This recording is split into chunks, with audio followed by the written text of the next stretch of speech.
I want to welcome everyone to our City of Little Rock Board of Directors agenda meeting to set the agenda for the May 2nd, 2023 Board of Directors meeting. Welcome everyone who's watching, as well as all of our City of Little Rock Board of Directors. Director Adcock, leave your hands up. No, is mine turned on? Yes, ma'am. You can just speak into the mic. Director Adcock. Yes. Mayor, on item 16, I would ask that we take this off the agenda and have a community meeting. Several of the other cities throughout the state have had community meetings. I would like to have one where we invite all the neighborhood associations. So we need a location large enough to invite maybe up to 100 or 150 people, our staff, and then anyone else that wants to come and participate. I think a Monday night would be great, but I will leave that up to you and Mr. Moore, but I would like to pull it from the agenda and not look at it again until the second agenda meeting in May. Thank you so much. We do know clearly this is an issue everyone's been watching for quite some time. What we'll do is have a meeting, public meeting. Clearly there have been a lot of public meetings, but we want to have just one more before this moves forward for consideration by the board. So we will identify a date and time between now and the first agenda meeting in May. Everyone okay with that? Thank you. Thank you. All right. We'll now do our presentation with JTS.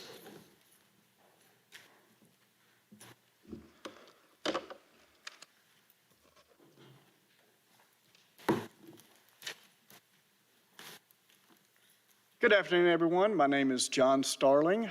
I am the president of JTS Financial. We're your employee benefits broker for the city.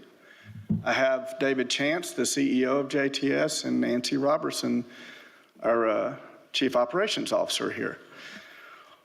The purpose of this meeting was to provide communication. As we discussed in the past, we would like to get the information out about how our benefits are running well in advance to give everybody an idea of what we can expect. I do point out that we are early on so far in this year. As you may recall, we moved from United Healthcare to Cigna effective January 1st of this year.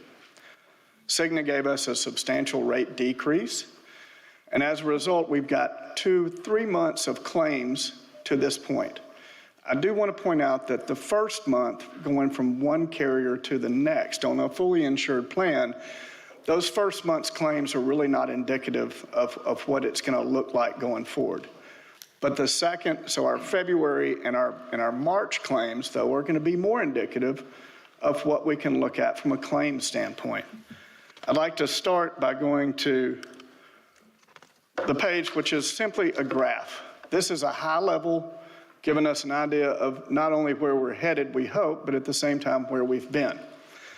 So if you look, the red line that you see are actually our claims. And so the time period here is 2020 through 2023. So in 2023, we only have 3 months of claims, but we thought if we took the latter two, which are more indicative of our true claims, that would be February and March, and we extrapolated them out over 2023, along with the premium that we are currently paying, that would give us an idea of what we look like as far as hopefully where we're headed. As you can see, in 2020, we were roughly at premiums around 16 million with claims at about 15.5 million. Our claims rose to about almost $18 million in 2021. In 2022, we actually received a 4% decrease from United Healthcare, and our premiums, as you can see, precipitously went down. And then in 2023, Cigna gave us a 14% decrease, and you can see the premiums as they would extrapolate out. So this is the actual detail behind that graph. So I'm not going to go over it in too much detail, but the numbers are right in front of you from a standpoint of our membership numbers. Those are the actual members covered. As you can see that, they have slightly decreased over time. And our claims have hovered around $15 to $16 million. Except for 2023, if we continue on the trend that we are continuing on, the claims would drop precipitously. I can tell you that whatever we've extrapolated out is not going to be what our end result is. But at this point, 3 months in, we're looking pretty good. So if you look at it, 94% would be our 2020 run rate. 82% in 21, we ran at 90% in 22, and if we continue on the path that we're going, we would be running at 85%. So that would mean our premiums are exceeding our claims by 15%. Those are good numbers moving forward. Whatever is to come, obviously we'll wait and see as those months play out. But our intent is to make sure that we keep you apprised of what those numbers are looking like each month, so we have an idea of where we think we're headed from a renewal standpoint. From a summary standpoint, we wanted to summarize, since we took over in 2022, with United Healthcare, we got a 4% rate decrease. The employer-paid long-term disability was a 15.25% decrease. Employer-paid basic life was a 4.5% rate decrease. And then our VGTL conversion to term was a savings of $57,000. So in 2022, from the city standpoint, we saved $820,000 in money that the city was spending. In 2023, as a result of Cigna's offer, those numbers have dramatically increased. So the Cigna decrease of 14% is going to save the city $2.4 million. And the VGTL conversion, as it applies this year, is estimated to save the city $72,000. At this point, that would be a almost $2.5 million savings for 2023 if we continue as we have projected. So since that time, $3.3 million in savings. And I will tell you that it is our intent to continue to drive the savings that we can to the city. We cannot, as you know, control claims. But what we can do is try to proactively do things that would mitigate some of these large claimants, or try to catch them early, where we could try to control somewhat, at least have some control over the claims. I know you probably explained this, but apparently I wasn't listening. What is VGTL conversion? What is that? And I did not explain it, and I apologize, and I know the acronyms are overwhelming. VGTL is Voluntary Group Term Life. So these are voluntary life insurance premiums that are paid by the employees. And then there's also some employer-paid life insurance in there. So this is group term life insurance for the employees. Okay, thank you. Yes, sir. So if I look at 2023, as I said, we have limited data, as you can imagine. And in the January, we had 152,000 in-network claims under the medical side, and we had 174,000 in the pharmacy side. The pharmacy is quicker to hit than the medical claims. As you can imagine, you bill a hospital, it takes a little bit of time for them to actually send in the bill and then to get paid. So in February, we start getting a more realistic idea of what these numbers look like. 753,000 in claims, 287,000 in pharmacy, for a total of $1 million in total claims. At that time, our premium is still $1.2 million. So we're ahead of our claims. And then in March, 752,000 with 258,000 in pharmacy, with $1 million in spend on the claim side, but we've got 1.2 million in premium. So at that point, we're running at a combined 83% claims to premium average. And if we extrapolate that out over time, that's how we got to the numbers that we showed you in the slide earlier. So one thing I will tell you that is a very good thing to see is this group has low pharmacy utilization when I compare it to the whole. Pharmacy utilization has been our nemesis in the employee benefit space over the last 3 years, with specialty drugs and everything else completely driving our claims. Your group is actually running under the norm, which is good, because we typically see 40% pharmacy utilization as a comparative of the whole claims. Does anybody have any questions on what I've shown so far?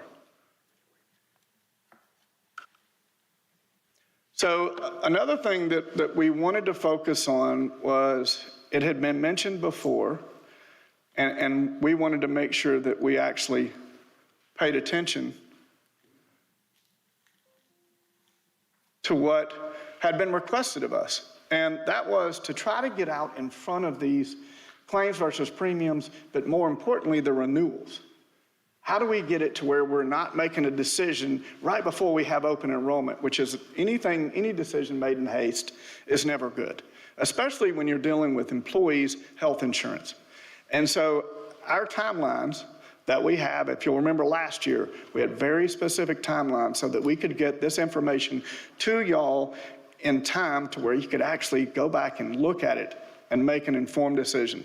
So this is our proposed renewal timeline again for this year. 6-month review is July 14th.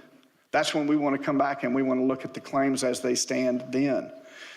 And then the next one is our renewal request received. So we're going to actually request that we receive the renewal on a specific date. In fact, we're going to demand it. It's very early to get a renewal. I mean, it's very hard to get a renewal this early, but we have been fortunate in getting them to get it to us, because once we get the renewal and the claims versus premium, the carriers require both of those. So we can't have a submission until we get both of those. And then we submit it to all the carriers and let them bid. And so at that point, we're going to send all the quotes to all the carriers, and that should wrap up on the August the 4th. And then we prepare a spreadsheet, so we compare all of the different plans side by side so that you can see the pricing versus what the benefits are. And then we're going to have a renewal meeting in August. So that's going to be late August, 1st to September. And then we get the board approval in September, because we have to begin actually going in and enrolling, meeting with the employees to let them decide which benefits plans they want to elect, or if they want to stay where they are. And then our new plan year actually begins on January the 1st. And in the interim of all that, there's a lot of payroll interaction to where we have to get the deductions to the HR department and make sure that everything is working smoothly. Does anybody have any questions about that? Perfect. At this time, what I'm going to do is introduce you to Nancy Robertson. She is our COO, and she has been working directly with HR and the wellness team to work on a wellness plan in conjunction with Cigna. Awesome. The biggest piece is that there really is a Pull your true microphone partner. up, please. Pull it up a little bit. Thank you. You're welcome. A true partnership between Cigna, the City of Little Rock, and JTS to really roll out this wellness program. The biggest piece of this is to really, not only does it help the plan be healthy, but really also just helping these city employees really improve their health and being very proactive. I think it's a very intentional approach, and it's one of the reasons that we came and chose Cigna was they wanted to roll out a very robust wellness program. The great thing has been the partnership with HR, with Stacy, with Jeannie Bradford, with Christopher Barnett. We've done a lot of partnerships with them. So we wanted to talk just a little bit about some of the different tools and services that Cigna brought to the table that we are helping implement. So one of the biggest pieces, you have the Health and Wellness Fund. Cigna provided a $100,000 Health and Wellness Fund that we're working with, especially with Jeannie Bradford and Christopher on. Part of this will be, some of this money will be used on May 19th. there is a big wellness fair at the City of Little Rock on a Friday, and that is a big initiative that we'll be doing in conjunction with both Cigna, JTS, and the whole HR department. We also listed out just a lot of the other high-level wellness tools that Cigna provides. Again, a lot of this is ran through Christopher. He is our point of contact at the HR department and doing a great job of helping us. I'm going to go to the next slide a little bit, and it kind of talks through what all is a part of the Health Improvement Fund. Again, and it is not just a physical health. It's environmental health, social health, emotional, and financial. So we are rolling these pieces out. You know, one of the things that Cigna provides is they provided a resource for the City of Little Rock to be able to use. We work that in conjunction with Sarah Palmero. Sarah is our JTS wellness coordinator, as well as Melissa Fox. So Melissa is JTS's dedicated resource to the City of Little Rock. All she does is work City of Little Rock. You know, even this week has gone out to 3 or 4 different locations, working directly with each of the different locations. So she is actively up at the administration office working. But this is kind of what the Cigna is also doing with their health and wellness program. And then the last, I just added a couple extra slides on some of the other programs and disease prevention programs that they're really rolling out. Again, this goes into just not health, it's stress management, weight management, just a lot of different programs, as well as their diabetes program. We're really trying to make sure we're proactively going after those employees who are diabetics and try to help them with a proactive approach, because that ultimately helps the plan be very healthy. So kind of high level, we wanted to make sure you knew some of the things we were doing.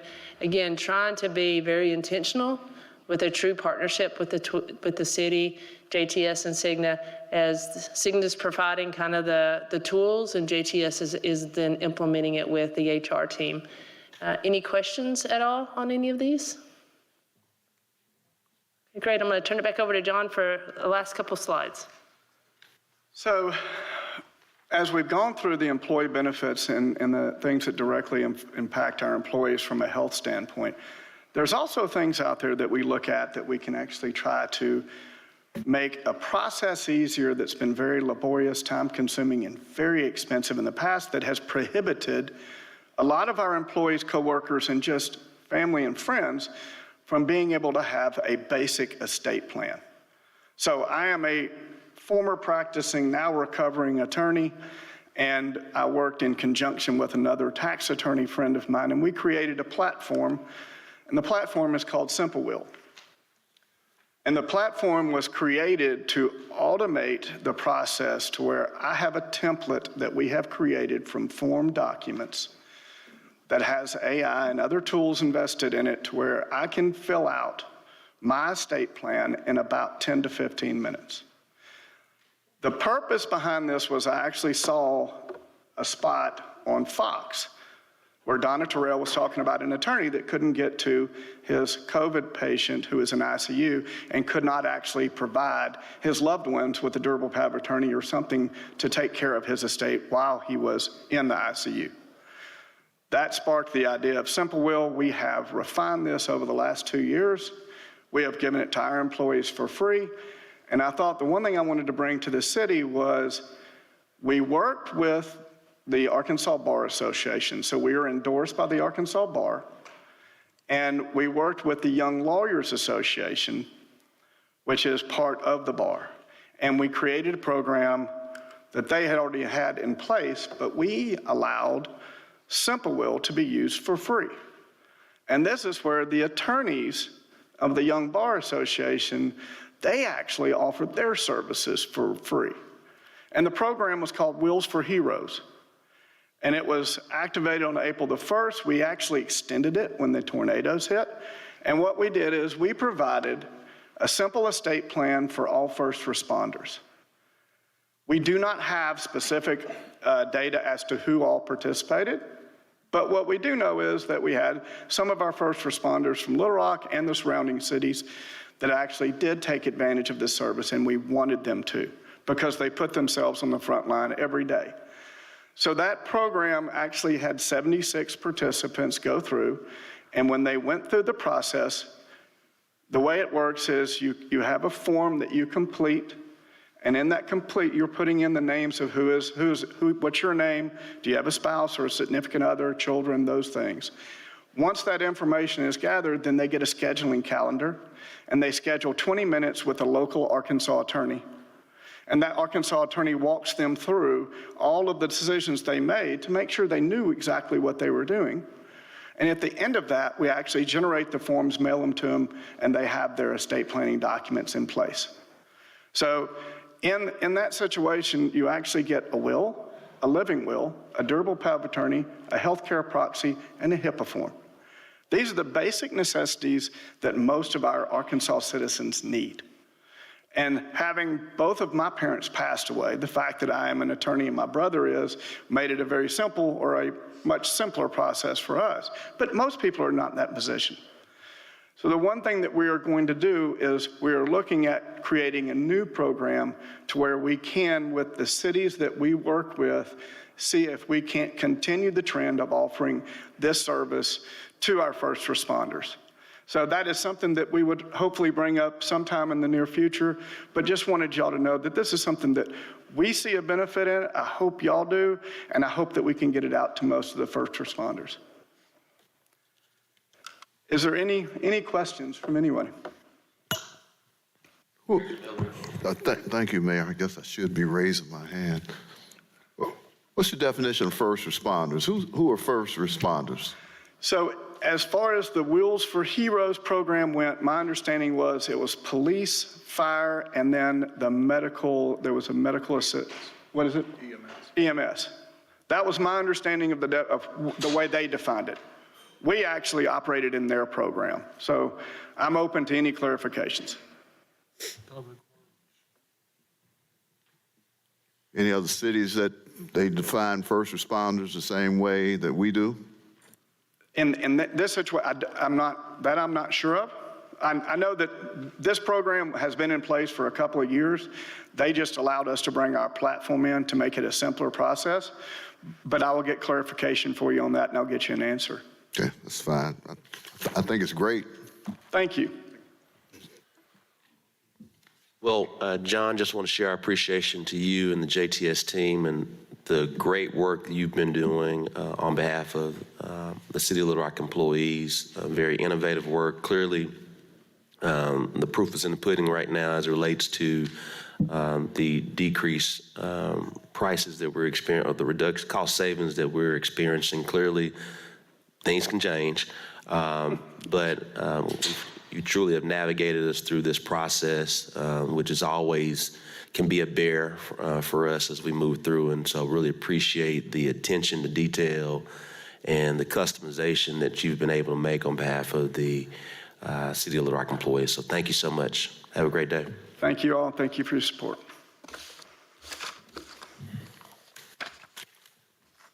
All right, members of the board, any questions on the modifications and/or the consent agenda?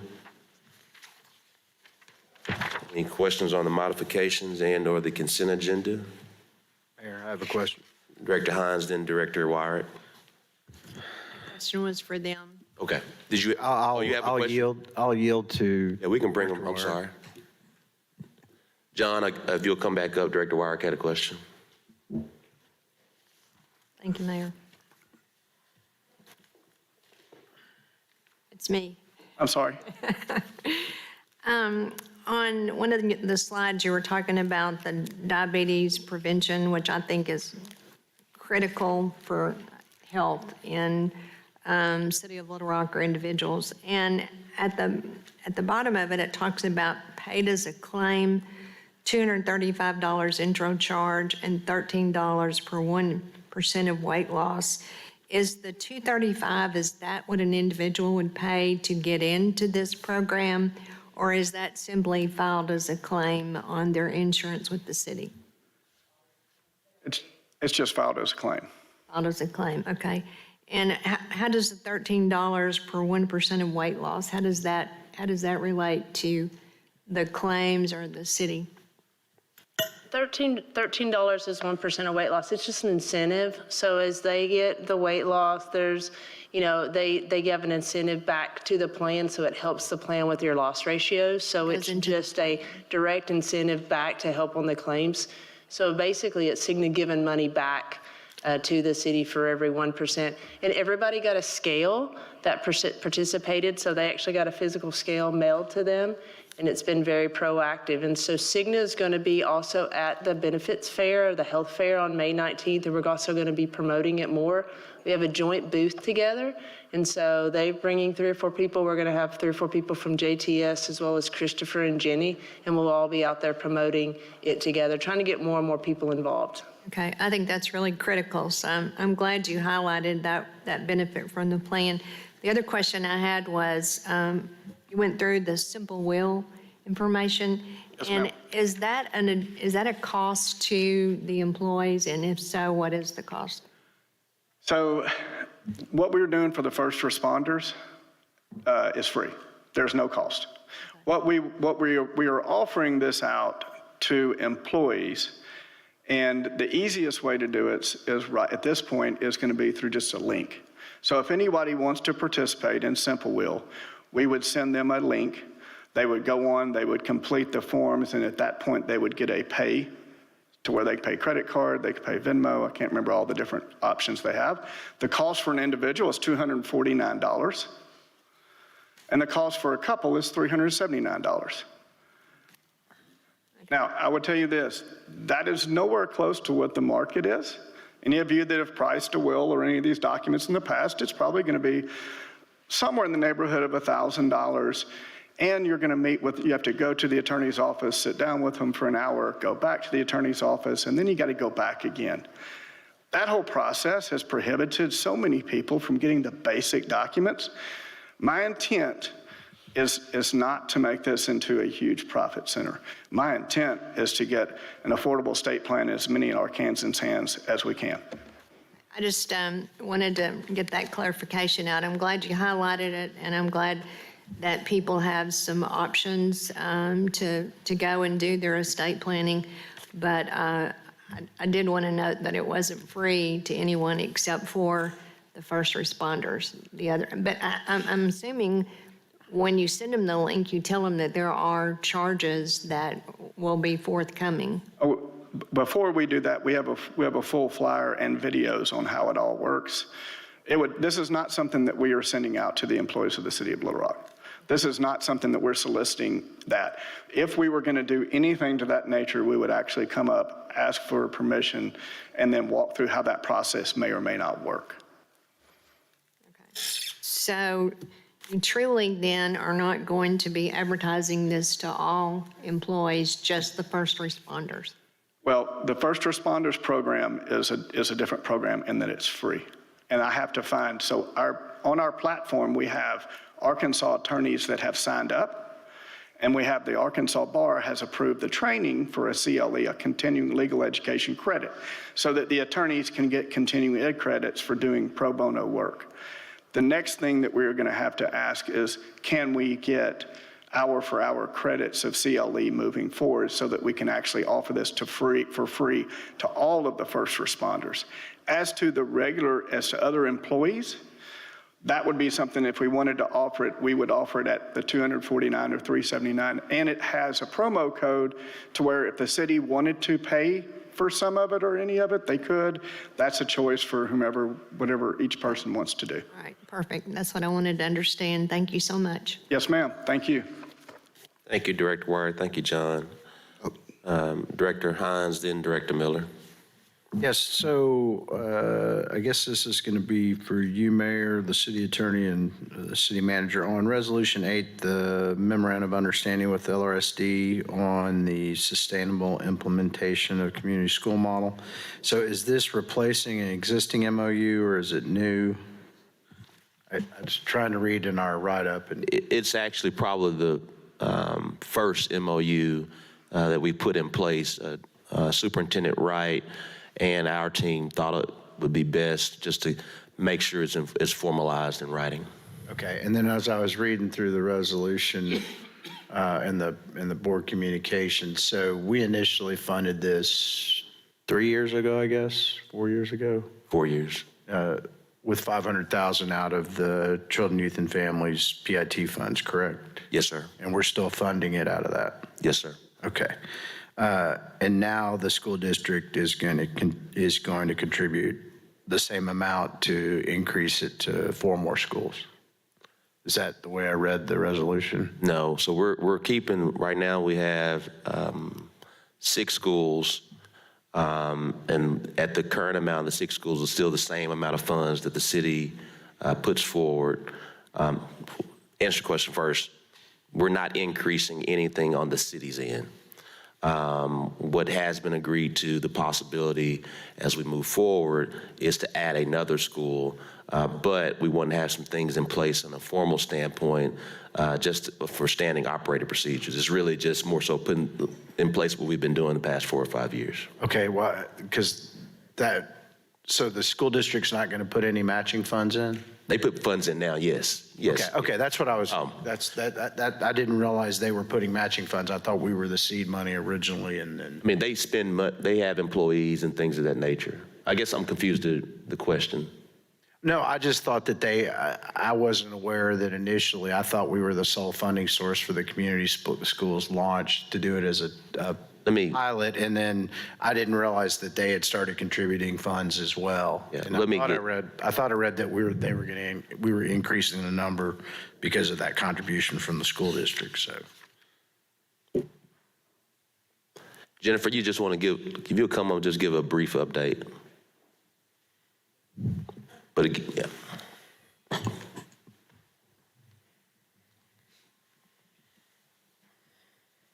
So the MOU is to, yes, formalize the partnership that we have had for the last several years with the Little Rock School District. It outlines that both parties will allocate $500,000 in support of the initiative, and that can be salaries, grants, or just budget dollars. And so, yes, both parties will be committing those funds to the community schools model. Okay, and it's only going to be in the 6 schools, correct? Or Correct, we have We 6. started with 4 and then we increased to 6. Yeah, started with 4, increased to 6, but this, Jennifer? Yes, we currently have 6 schools. I think the city and district are both interested in exploring expansion of the model, but we currently have 6 schools, and when school starts in the fall, we will only have 6 community schools. Okay, super. And maybe it was the 4 pillars thing that was throwing me off that I was looking at. Because I get questions about this, and I guess this question's for Tom. As we all know, the majority of our property taxes go to fund our schools. So is this are paying into the Little Rock School District for their teachers and their staff anyway, and could be considered an illegal exaction under state statute? I don't see that. I mean, if we provide $500,000 in cash and they provide $500,000 in kind, and the in-kind is a portion of a teacher's salary dedicated to one of these programs, then we're counting that as part of their contribution, but we're not actually funding that teacher. The teacher would be funded by the school district. Okay, because I know we do it when we do our safety officers at the school. They pay half and we pay half. So I was just trying to make sure we're good. That's all the questions I have. Thanks. Thank you, Jennifer. Thank you, Director Hines. Director Miller? Yes, thank you, Mayor. I just wanted to follow up with JTS. When I was asking about the definition of first responders, I really would like for you to consider our 911 workers. We're doing a lot to try to keep them retained. To me, they are first responders too. And Yes, sir. so just keep that in mind when you come back. And I don't know if we have to take any action on that or you. You don't, I can take care of that myself. So 911 would be considered. Yes, sir. Thank you.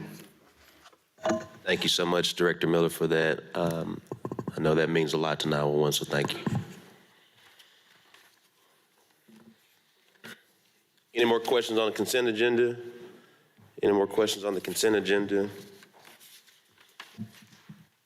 We'll now go to planning. Any questions on items 12 or 13?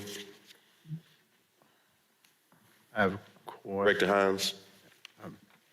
On 13, I just want to report back to the board. I asked for this to be deferred pending some negotiations between some representatives of the ranch neighborhoods, adjacent property owner and their legal counsel.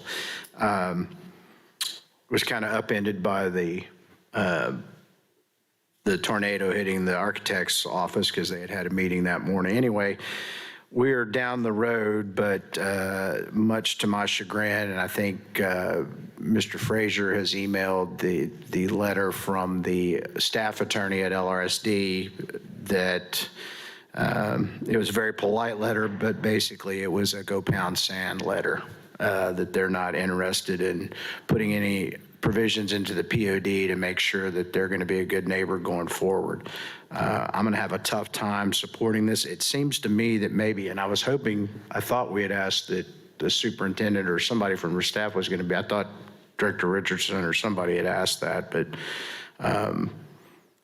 as badly as I want to see this Little Rock West High School built, we still need to make sure that we have stuff for provisions in the POD and even agreement in writing doesn't carry the same weight as if the provisions are in the POD. So I'm kind of at a point where I think we need to get some bigger decision makers in the room with counsel. Mr. Frazier, I think he came just to hear the proceedings, but I'm not ready to vote on this until it seems like they've been trying to work it at the staff level with an LRSD, with the architects, the engineers, and now some folks at the staff. We've even engaged school board member Wesley, this is her district.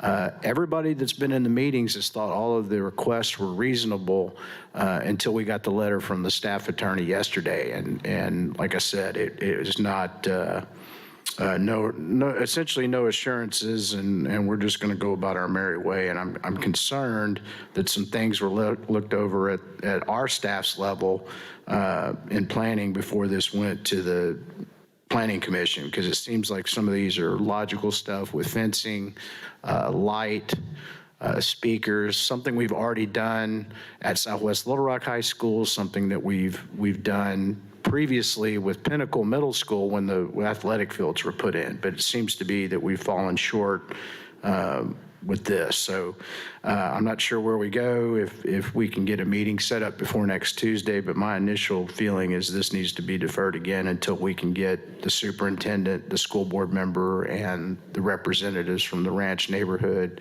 and their council all in the same room to see if we can work out a consensus. I'd really rather not send this back to Planning Commission because of the delay. If the applicant can reach an agreement with the surrounding property owners, they can proffer that as an amendment to the POD here in front of us, and we can vote on it and get it passed, I think, much quicker. But that's kind of where I'm at on this. In an effort to be a good partner with the school district, I think what probably just needs to happen, I don't know, if we'll just kind of get the concerns, whoever is the spokesperson, whether that's you, Director Hines, or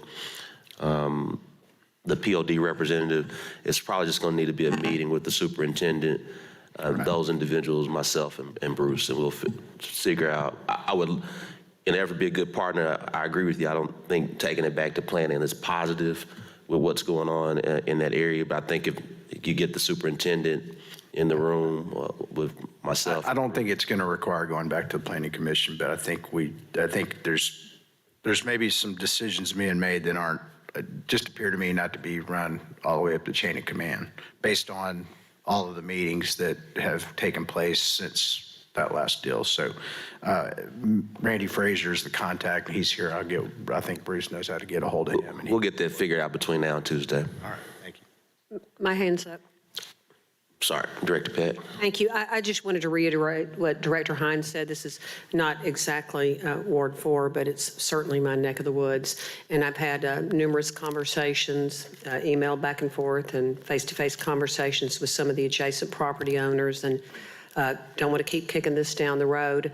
It's going to be a great thing, but we need some assurances in writing, as Lance said, much as same thing we did at Pinnacle and Southwest. So I completely agree with Lance. And Lance, thanks for taking the wheel here. That's all. Thank you so much, Director Peck and Director Hines. Any questions on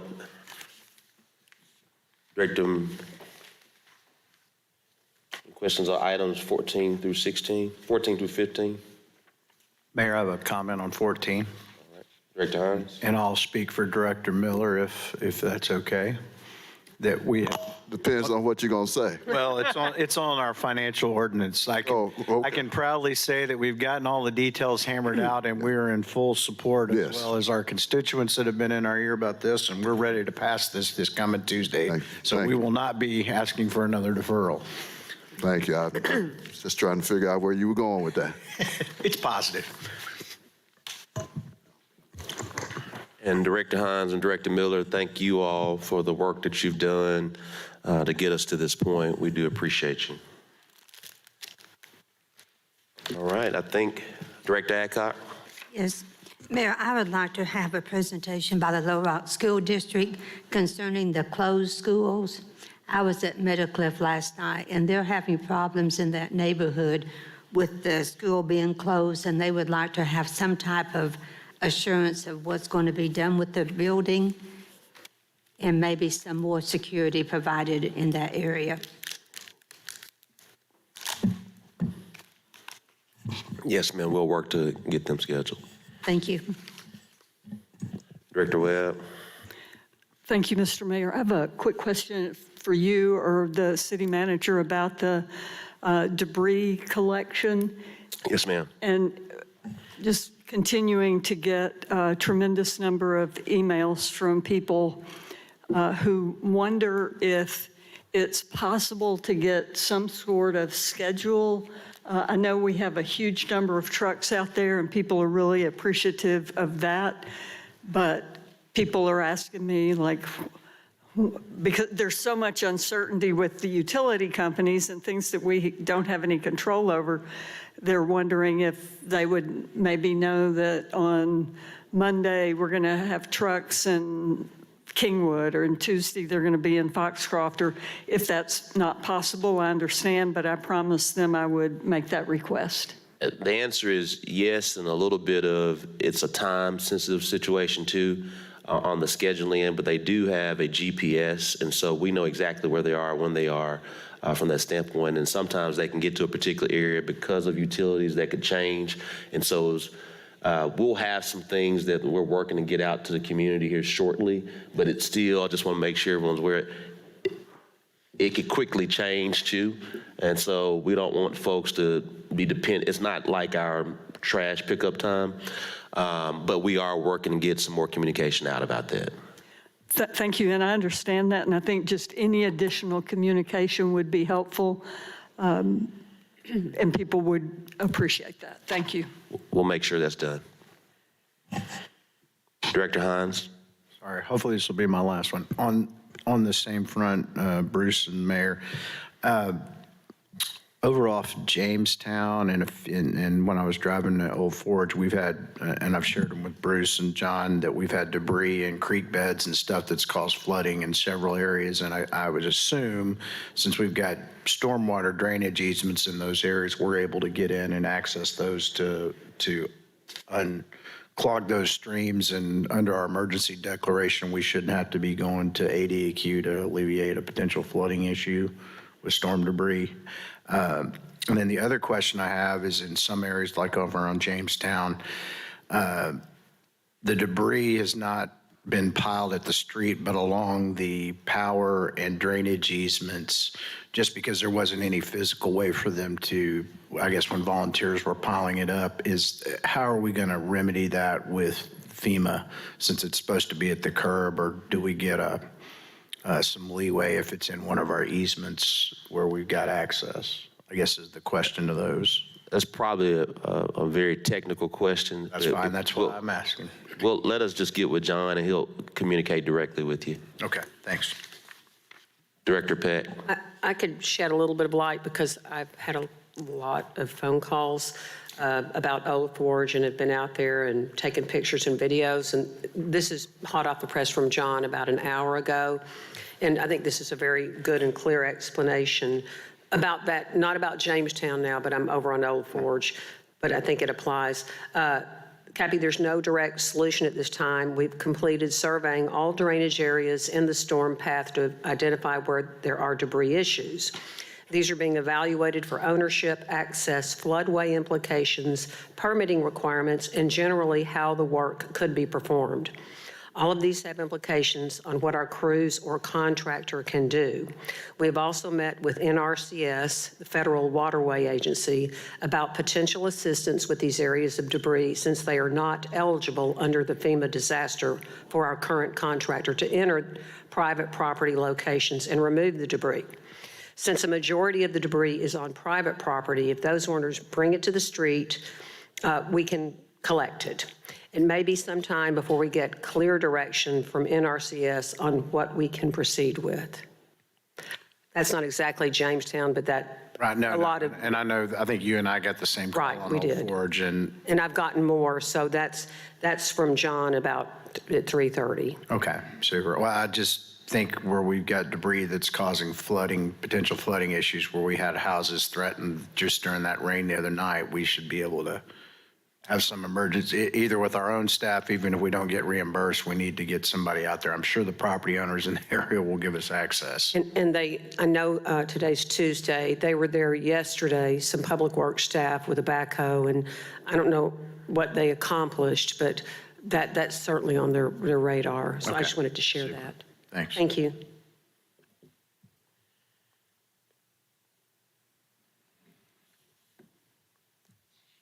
Director Hines, is your hand still up? I'm good, thank you. All right, meeting adjourned.